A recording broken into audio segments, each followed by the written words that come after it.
ಆಗಬೇಕು ಅಂತ. ಅದಕ್ಕೇನೆ ನಾವು ತಾಯಂದಿರ ಮರಣವನ್ನ ಯಾವುದು ನಾವು ತಡೆಗಟ್ಟಿಸಬಹುದಾಗಿದೆ ಅದನ್ನ ಶೂನ್ಯಕ್ಕೆ ಇಳಿಸಬೇಕು ಅಂತ ಒಂದು ಘೋಷಣೆ ಆಯುರ್ವೇದದಲ್ಲಿ ಮಾಡಿದ್ರು. ಅದರಲ್ಲಿ ಹಲವಾರು ಅಂಶಗಳಿತ್ತು. ಅದರಲ್ಲಿ ಈಗಾಗಲೇ ಅದನ್ನೆಲ್ಲ ನಾವು ಇಂಪ್ಲಿಮೆಂಟ್ ಮಾಡ್ತಾ ಇದ್ದೀವಿ.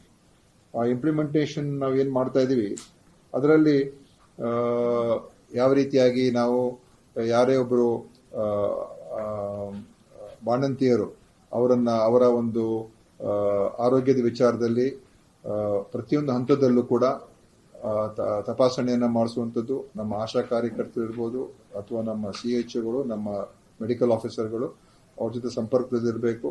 ಅವ್ರಿಗೆ ಅಗತ್ಯ ಇರುವಂತ ಎಲ್ಲ ಟೆಸ್ಟ್ಗಳನ್ನು ಮಾಡಿಸಿ ಅದನ್ನು ನೋಡ್ಕೊಳ್ಳುವಂಥದ್ದು ಅದನ್ನ ಮಾಡಿಸಿ, ಮತ್ತು ಯಾರಿಗೆ ಹೆಚ್ಚು ಹೈ ರಿಸ್ಕ್ ಪ್ರೆಗ್ನೆನ್ಸಿ ಅಂತ ಏನು ಹೇಳ್ತೀವಿ ಅಂಥವ್ರಿಗೆ ಮೊದಲೇ ಅದನ್ನು ಗುರುತಿಸಿ ಅವ್ರಿಗೆ ಯಾವ ರೀತಿಯಾದಂತಹ ಮಾರ್ಗದರ್ಶನ ನೀಡಬೇಕು ಮತ್ತು ಸೂಚನೆಗಳು ನೀಡಬೇಕು ಅದನ್ನು ಕೂಡ ಮಾಡ್ತಕ್ಕಂಥದ್ದು ಈಗಾಗಲೇ ಅನುಷ್ಠಾನ ಮಾಡ್ತಾ ಇದ್ದೀವಿ. ಈ ವರ್ಷ ಆ ನಿಟ್ಟಿನಲ್ಲಿ ನೋಡಬೇಕಾದ್ರೆ ಕಳೆದ ವರ್ಷಕ್ಕೆ ಇದ್ದಂತ ಒಂದು ತಾಯಂದಿರ ಮರಣ ಈ ವರ್ಷಕ್ಕೆ ಸುಮಾರು 25% ಅಷ್ಟು ಇಳಿಕೆಯಾಗಿದೆ. ನಮ್ಮೆಲ್ಲ ಈ ತರ ಕ್ರಮಗಳಿಂದ ಇಳಿಕೆ ಆಗ್ತಾ ಇದೆ. ಇನ್ನೂ ಇಳಿಸಬೇಕು ಅಂತ ನಮ್ಮ ಉದ್ದೇಶ.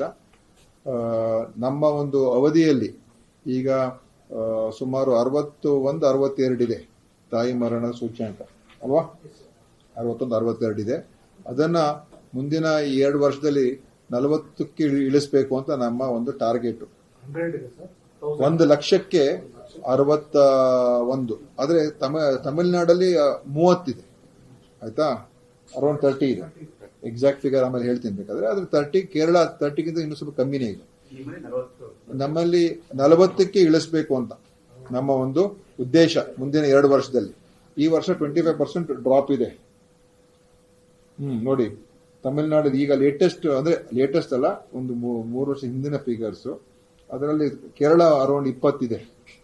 ಅದಕ್ಕೋಸ್ಕರ ನಾವು ಆ ನಿಟ್ಟಿನಲ್ಲಿ ಈ ಬೇರೆ ಬೇರೆ ಕ್ರಮಗಳು ತಗೊಳ್ತಾ ಇದ್ದೀವಿ. ಪ್ರತಿಯೊಂದು ಆಡಿಟ್ ಮಾಡ್ತಾ ಇದ್ದೀವಿ ಮತ್ತು ಹೊಸ ಔಷಧಿಗಳನ್ನ ಅಗತ್ಯ ಇರುವಂತದ್ದನ್ನು ಕೂಡ ನೀಡ್ತಾ ಇದ್ದೀವಿ. ಇದೆಲ್ಲ ಆಗ್ತದೆ.